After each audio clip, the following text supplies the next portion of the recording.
ایمان فروز واقعات کا پروگرام نشر کیا جو سب نے پسند کیا۔ ہمارے ساتھ آج پھر ہیں مقصود احمد صاحب نسیم۔ ان کے پاس بہت ساری باتیں ہیں۔ ربوا کو بنتے ہوئے انہوں نے دیکھا، وہاں تعلیم حاصل کی، پھر جرمنی آئے، پھر بہت ساری کتابوں کے مصنف ہیں۔ ہم ان سے آج پھر باتیں کرتے ہیں۔ جی السلام علیکم۔ وعلیکم السلام ورحمۃ اللہ وبرکاتہ۔ آپ کا بہت شکریہ کہ آپ نے پہلے ہمیں ٹائم دیا اور آپ نے ایمان فروز واقعات بتائے۔ ہم وہیں سے شروع کرتے ہیں سلسلہ حضرت مرزا بشیر احمد صاحب رضی اللہ تعالیٰ عنہ کے پاکیزہ گھرانے سے، ان کی برکت اولاد سے۔ جی بتائیے گا۔ تو ان کے جو سب سے بڑے بیٹے ہیں، انہوں نے خدا کے فضل سے اتنی ترقی کی کہ میں آپ کو کیا بتاؤں۔ سب سے پہلے تو انہوں نے قادیان میں تعلیم حاصل کی، ٹھیک ہے، اس وقت ہائی اسکول وہاں پر تھا، لیکن اس کے بعد پھر جو ہے وہ کالج وہاں پر اس زمانے میں نہیں تھا، تو کالج انہوں نے لاہور میں اٹینڈ کیا۔ ان کا نام بتا دیجیے گا، گو کے پہلے بتایا لیکن مرزا مظفر احمد صاحب احمد صاحب کے نام سے مشہور ہیں۔ ٹھیک ٹھیک ٹھیک۔ اس کے بعد پھر وہ سی ایس کے امتحان کے لیے تیاری کے لیے وہ انہوں نے انگلینڈ میں کالج جوائن کیا۔ اس زمانے میں حضرت مرزا ناصر احمد صاحب اور مرزا داؤد احمد صاحب اور یہ مرزا مظفر احمد صاحب، یہ تینوں انگلینڈ میں انہوں نے پڑھائی کی اکٹھے، لیکن مختلف کالجوں میں۔ تو اس کے بعد پھر جب وہ واپس آئے تو پھر انہوں نے جب امتحان دیا اور اس میں اعلیٰ نمبر میں پاس ہوئے، تو سب سے پہلے یہ جو ہے وہ میاں والی میں ڈپٹی کمشنر بنے۔ جی یہ تقسیم ہند سے پہلے کی بات ہے۔ اس کے بعد جب تقسیم پاکستان ہوئی یعنی ہندوستان، تو اس کے بعد اس وقت یہ سیالکوٹ میں ڈپٹی کمشنر تھے۔ اور سیالکوٹ میں جو ہے اس زمانے کی بڑی مشہور بات یہ ہے کہ وہاں سے معذوروں کے اعضاء بنا کر لکڑی کے یا لوہے کے یا اس طرح کی چیزیں، تو وہ تمام ہندوستان میں اور بلکہ بیرونی ممالک میں بھی بھیجی جاتی تھی۔ تو وہ پوری ٹرین جو ہے وہ جو اس زمانے میں کا جو تھا کیا اس کو کہتے ہیں اپنا گورنر جنرل، وہ جو ہے اس کا ملکہ الزابتھ کا ماموں تھا۔ تو اس کی بیوی نے جو پوری ٹرین جو ہے وہ حکم دیا کہ وہ دہلی پہنچا دی جائے۔ تو انہوں نے کہا کہ یہ اب پاکستان کی ملکیت ہے اور یہ پاکستان میں رہے گی، اور انہوں نے حکم دیا کہ یہ میں ڈپٹی کمشنر اس علاقے کا، خبردار کوئی گاڑی کے 1 انچ بھی لے، یہ یہیں رہے گی، اس کا سامان بھی پاکستان کے لوگوں کے کام آئے گا، کیونکہ ہمارے اپنے بھی زخمی اور شہید ہیں۔ تو یہ بڑی ایک جرات کا کام تھا کہ گورنر جنرل کے سامنے کھڑے ہو جانا، لیکن احمدیوں کو اللہ تعالیٰ نے ایسی جرات عطا کی ہے کہ یہ ہر جگہ ہی کھڑے ہو جاتے ہیں خدا کے فضل سے۔ ماشاءاللہ، حق بات پر کھڑے ہو جاتے ہیں اپنا بتانے کے لیے۔ جی اس کے بعد پھر جو ہے یہ ترقی کرتے گئے، اور پھر یہ جو ہے پنجاب میں اس وقت ملک امیر محمد خان صاحب جو ہے وہ گورنر ہوا کرتے تھے۔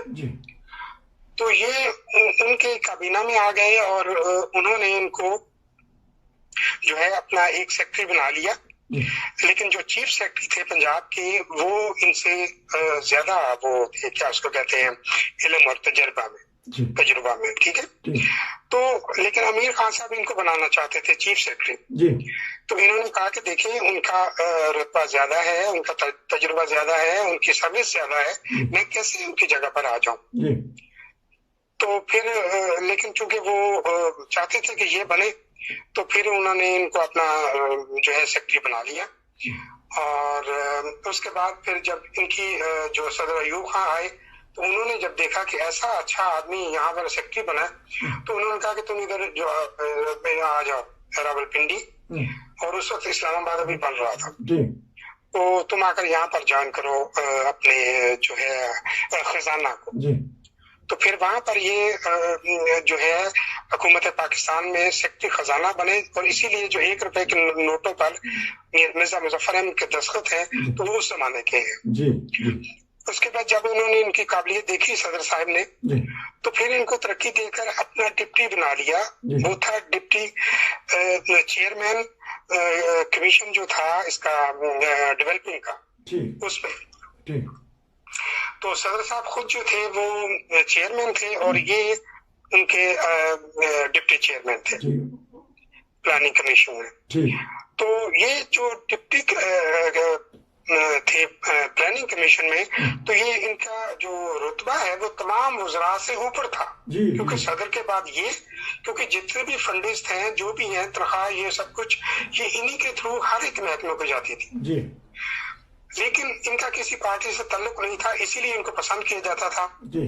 تو پھر جب صدر ایوب خان صاحب بھی چلے گئے اور ان کے بعد پھر وہ یحییٰ خان صاحب آئے، وہ صدر بنے، تو وہاں پر ایک اور بڑا ایک ایمان افروز واقعہ ہوا. جی جی.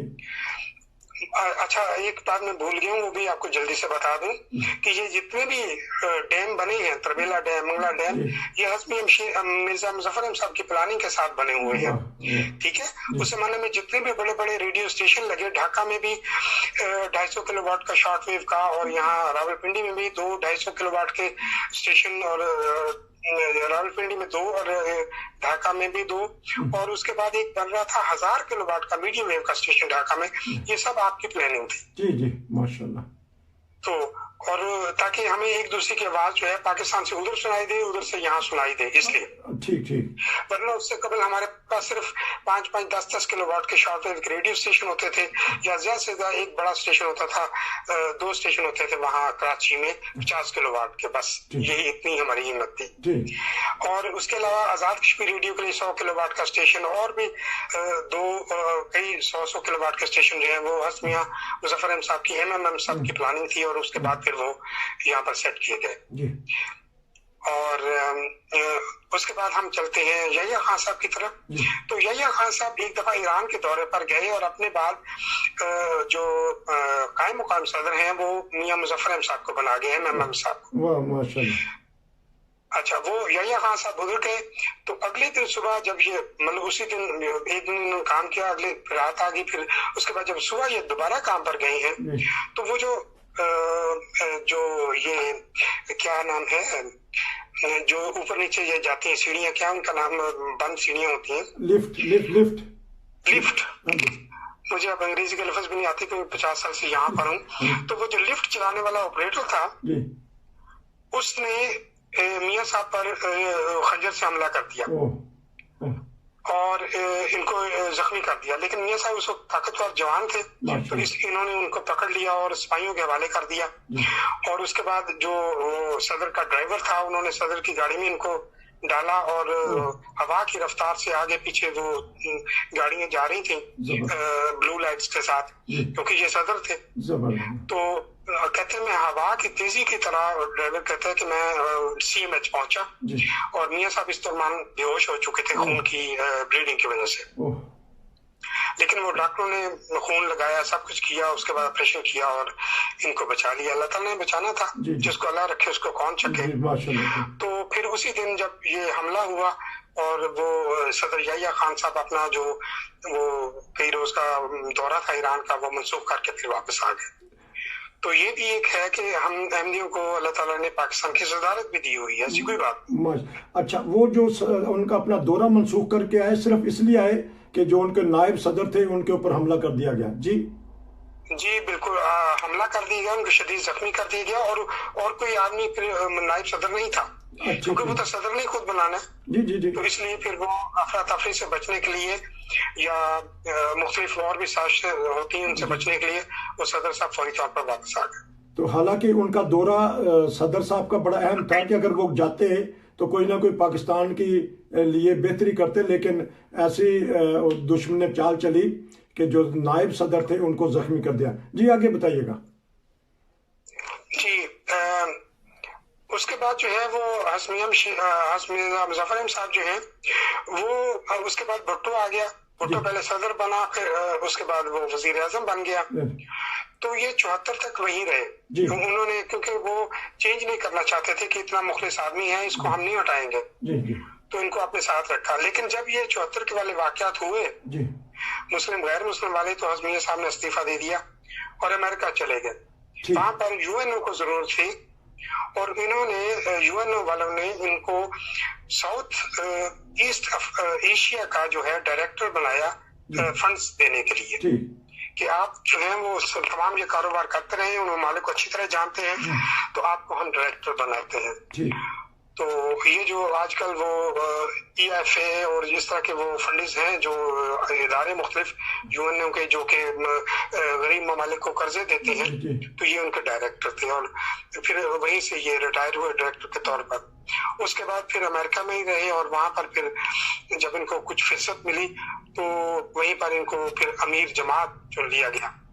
ٹھیک، اچھا، اب میں ایک اور بات پوچھ لوں آپ سے کہ حملے کے وقت آپ بھی جوان تھے، یہ حملہ ہوا ہوگا، اور پھر آپ نے کیا سوچا، آپ کو کس طرح اطلاع دی گئی، اور کیا تھا ری ایکشن ان کے گھر والوں کا؟ جی، وہ اسی وقت ہمیں اطلاع مل گئی تھی، فون آ گئے تھے جی، تو ربا میں اس وقت بہت کم لوگوں کے گھروں میں فون ہوتے تھے جی جی، تو لیکن خاندان کے گھروں میں فون ہوتے تھے ہر وقت جی جی، تو ہمیں اس وقت سے اطلاع مل گئی تھی، اور بہت افسوس ہوا، اور کیونکہ آپریشن کے بعد بھی میاں صاحب بے ہوش تھے اسپتال میں سی ایم ایچ میں جی جی، تو اس لیے جو ہے وہ جو جا سکتا تھا وہ اسی وقت چلا گیا، میری والدہ بھی چلی گئی جی جی جی، ٹھیک، خرید دریافت کرنے کے لیے جی۔ اور اس زمانے میں جو ہے خاندان مسیح موعود کے پاس اتنی گاڑیاں بھی نہیں ہوتی تھی جی، ہر ایک کے پاس جب جیسے آج کار ہے اس وقت نہیں ہوتی تھی جی، اور میں نے دیکھا ہے کہ بہت سے میاں صاحبان جو ہے وہ سائیکلوں پر ہی تحریک جدید جا رہے ہیں، کوئی صدر جا رہے ہیں، کوئی وقف جدید جا رہے ہیں، اور ان میں حزب اتاری جو ہیں وہ بھی شامل ہیں جو بعد میں خلیفۃ المسیح رابع بنے، تو یہ سب سائیکلوں پر جاتے تھے۔ اور ان کا سب سے دلچسپ خاندان کا واقعہ یہ ہے کہ ہم وہ اس کو حلقہ مسیح مبارک کہتے ہیں جہاں پر خاندان حضرت مسیح موعود کی کے بچوں کی کے مکانات ہیں جی جی جی، تو وہاں ہم کرکٹ کھیلا کرتے تھے، تو حسمیہ طاہر احمد صاحب جو ہے کام سے آ کر ہماری کرکٹ دیکھا کرتے تھے، پھر حسمیہ منصور احمد صاحب کا مکان بھی یہی وہی تھا کہ یہ حضرت خلیفۃ المسیح خامس کے والد صاحب ہیں، تو وہ بھی باہر نکل کر مطلب ان کی یہ انجوائمنٹ ہوتی تھی کہ کام کے بعد آئے، پھر بچوں کی ذرا کھیل دیکھی، اس کے بعد پھر اپنے گھر میں چلے گئے، تو یہ ہمارے لیے شاباشی ہوتی تھی کہ بزرگ ہمیں دیکھ رہے ہیں، ذرا جی لگا کر چکا لگاؤ۔ اچھا چلے، کرکٹ کی بات ہو رہی تھی کہ آپ بالر تھے، بیٹسمین تھے یا فیلڈر ہی تھے؟ سب کچھ ہی، اچھا، فیلڈ مین بھی بیٹس مین بھی، کیونکہ ہمارے جو ہے ہر ایک تربیت دی جاتی تھی، کوئی خاص نہیں تھا کہ یہ بیٹ مین ہی ہے یا یہ باؤلر ہے، سب کو ہر ایک تربیت دی جاتی تھی، یہ بڑی خوبی ہے۔ ہاں، تو اس وقت کرکٹ بھی ایک صاف ستھرا کھیل ہوتا تھا، کہ ابھی ہم نے سرفراز نواز صاحب ہیں، پرانے کریکٹر ہیں، آپ جانتے ہوں گے، آپ نے ان کے خوب کھیل دیکھے ہوں گے، عمران خان کے ساتھ وہ بالنگ کراتے تھے، کہ اس وقت پاکستان کی جو کرکٹ تھی اس میں جوئے کا سسٹم نہیں آیا تھا، جوا بعد میں آ گیا جی جی، اس وقت ہم جو ہے وہ رننگ کمیونٹی بہت غور سے سنا کرتے تھے۔ میرے ایک دوست ہیں مرزا منور احمد صاحب کے بیٹے ہیں، اور ان کا نام ہے مرزا عمر احمد صاحب، ہم اس کو تعلیمیہ کہتے تھے جی، وہ فوت ہو گئے 2-3 سال ہوئے جی، لیکن وہ میرے بہت عزیز اور قریبی دوست تھے۔ تو ہم دونوں کا یہ مشغلہ یہ تھا کہ جب پاکستان کہیں کرکٹ کھیلا کرتا تھا تو ہم ان کے پاس ایک ٹرانزسٹر ریڈیو تھا، تو کبھی ہم اس گھر میں بیٹھے ہیں کوٹھی البشرا میں، کبھی وہ میاں منور احمد صاحب کے گھر میں بیٹھے ہیں، وہ کمنٹری سن رہے ہیں، کبھی کسی اور کے گھر میں، چودھری ظفر اللہ خان صاحب کا گھر قریب تھا، وہاں جا کر بیٹھے ہوئے ہیں اور سن رہے ہیں۔ تو اس طرح جو ہے ہم مختلف گھروں میں جا کے، بچوں کو آنے جانے پر کوئی پابندی نہیں تھی ٹھیک ہے، اور مجھ پر تو اس لیے بھی نہیں کہ میرا خاندان میں کسی سے پردہ بھی نہیں تھا، کیونکہ میں نے گھر میں بچوں کی طرح پرورش پائی ہے، تو پردہ کسی نے کرنا تھا۔ اچھا، تو اس لیے بلکہ خاندان کی جو خواتین ہیں وہ بڑا خیال رکھتی تھی کہ دیکھو یہ تمہارے ساتھ آئے ہوئے ہیں، تو یہ کھانا ہم نے یہاں رکھا ہوا ہے فریج میں، اور یہ جوس بنا کر یہاں رکھا ہوا ہے، اور دیکھو کسی چیز کی کمی نہیں ہونی چاہیے، تو اس کا بڑا خیال رکھتی تھی۔ اچھا، اب کیونکہ دوبارہ چل گئے تو ایک ضمنی سوال آ گیا کہ وہ کرکٹ دیکھتے تھے ماشاءاللہ ہمارے، تو اسلام آباد کی ترقی میں حضرت مرزا مظفر احمد صاحب رحمہ اللہ کا ذکر کر دیجیے گا کہ اسلام آباد کی ترقی میں بھی انہوں نے کام کیے۔ مجھے یہ تو علم ہے کہ اسلام آباد کے لیے جتنے بھی فنڈز ہیں وہ انہی کی منظوری سے ہوئے، لیکن جو پلاننگ ہے وہ ظاہر ہے، وہ جو کیا ان کو ہوتی ہے، جو انجینئر جن کو کہتے ہیں، جیسے منگلا ڈیم کے یا تربیلا ڈیم کے جو انجینئر ہیں، اس طرح سٹی پلاننگ کے بھی انجینئر ہوتے ہیں، اور وہ انہوں نے کی، اور وہ انہی کی وزارت، یعنی کہ وزارتوں سے تو تعلق تھا، لیکن یہ نیچے آگے پلاننگ وغیرہ میں دخل اندازی نہیں تھی. اچھا یہ آج کل کے بہت سارے دوست البتہ خزانہ کے جتنے بھی افسر تھے وہ آسمیہ صاحب کے مشورے کے بغیر کوئی قدم نہیں اٹھا سکتے تھے. اس کی ایک مثال میں آپ کو دیتا ہوں. جی اس کی ایک مثال ہے کہ جب 1970-71 میں جو بنگلہ دیش علیحدہ ہوا ہے تو اس سے پہلے جو ہے وہ مفتی بانی نے بینک لوٹ لیے تھے. مفتی بانی ان کی جو قبیلہ تنظیم تھی بنگلہ دیش کی.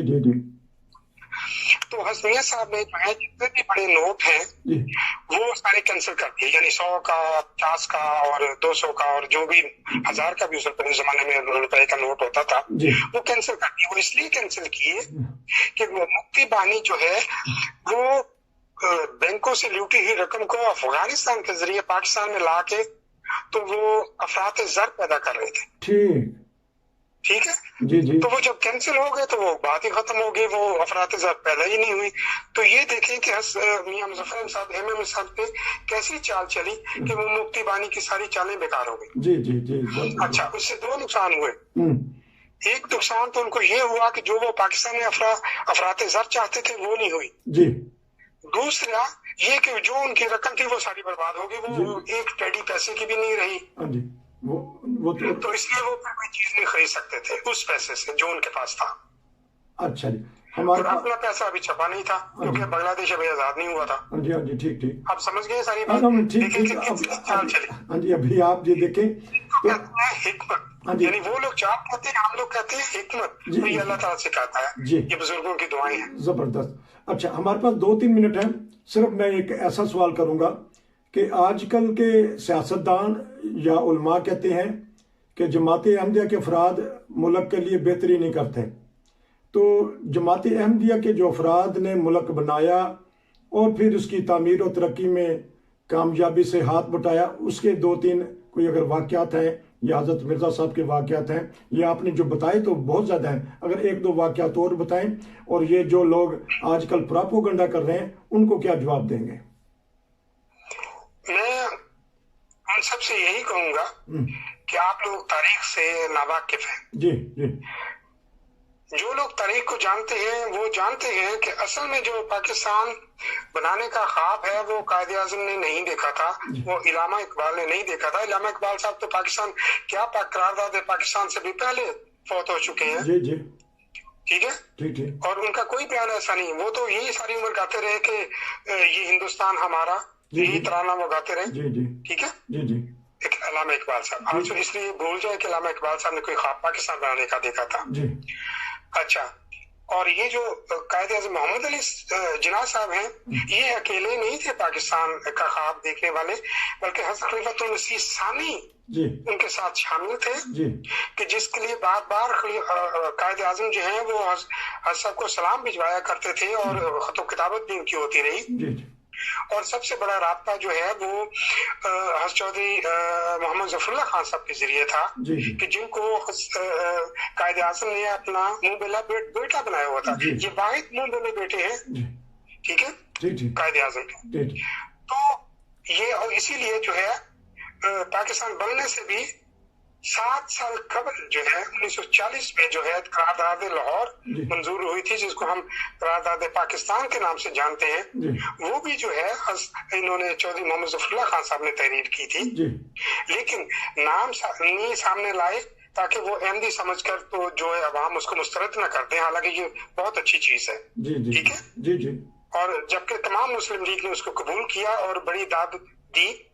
اور اس سے قبل آپ کو یاد ہوگا کہ 1930-31 میں جب کشمیر کمیٹی بنی تھی تو یہ خلیفۃ المسیح ثانی کے ایما پر بنی تھی اور انہی کی امداد سے بنی تھی. اور شیر کشمیر شیخ عبداللہ ان کو جو شیر کشمیر کا لقب دیا ہے وہ حضرت صاحب کا دیا ہوا ہے جو کہ الفضل میں سب سے پہلے چھپا تھا. ٹھیک ہے. اور کشمیر کی جو ہے جو ہم نے لڑی ہے نہ کہ کسی اور نے. پھر بعد میں جب وہ علامہ اقبال صاحب کو صدر بنایا گیا چند مہینے کے لیے تو وہ احرار کی حماقت تھی لیکن کوشش یہ تھی کہ ایم ڈی او کو بیچ میں سے نکال دیا جائے اور ہم اپنی منمانی کریں. احرار نے بڑی غلطی کی بس خلیفۃ المسیح صاحب کے باہر نکال کر. علامہ اقبال نے چند ماہ کے بعد ہی وہ ہتھیار ڈال دی اور کہا نہیں میں یہ کام نہیں کر سکتا, میں جو کام کروں گا وہ اپنی مرضی سے کروں گا نہ کہ کسی کے کہنے سے. ٹھیک ہے, تو کشمیر کمیٹی جو ہے وہ پھر حضور کی خدمت میں حاضر ہوئی اور پھر جو ہے وہ شیخ عبداللہ صاحب نے خطوط لکھنے شروع کیے, بلکہ جیل سے بھی خطوط لکھے کہ میری رہائی کے لیے کوشش کریں, میرے وکلاء کے لیے امداد اور سب کچھ. یہ ساری باتیں جو ہے تاریخ کا حصہ ہیں, میں تفصیل میں نہیں جاتا. زبردست. آپ نے آخری یہ تو ہمارے ایم ڈی او کا خواب تھا کہ ہمیں کوئی ایسی حکومت ملے جس میں تمام مسلمان ہی مسلمان ہوں تاکہ ہم کھل کے اپنی جو ہے وہ تبلیغ کر سکیں اور لوگوں کو سمجھا سکیں کہ ہمارا مذہب اور دین کیا ہے. وہ وہی ہے جو کہ 5 ارکان اسلام اور 5 ارکان ایمان پر قائم ہے. زبردست. کیونکہ ٹائم کہہ رہا ہے کہ ہمارے پاس وقت تھوڑا ہے, لیکن جو آپ نے آخری باتیں کی ہیں کہ تاریخ سے ان کو سبق حاصل کرنا چاہیے, تاریخ سے سیکھنا چاہیے کہ اس ملک کو بنانے والے کون اور اس کی تعمیر اور ترقی میں جماعت احمدیہ کے افراد کا کیا تعلق ہے. ناظرین, بڑے ہی دلچسپ پروگرام ہے, یہ قسطوار جاری رہیں گے. نصیر کو اس پروگرام سے اجازت دیجیے. ہم امید کرتے ہیں اور وعدہ کرتے ہیں انشاءاللہ ہمارے بہت ہی پیارے ساتھی ہمیں مزید باتیں بتائیں گے. السلام علیکم ورحمۃ اللہ.